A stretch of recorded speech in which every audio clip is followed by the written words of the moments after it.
Hello guys, welcome to channel. In this video we are talking about how to fix owner choice Earbuds X5 not connecting.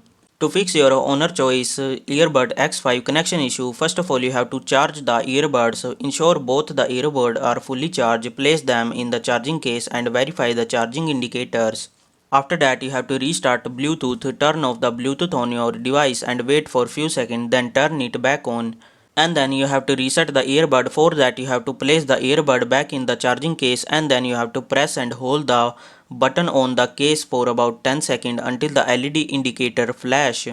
That is indicating the earbuds have been resetted.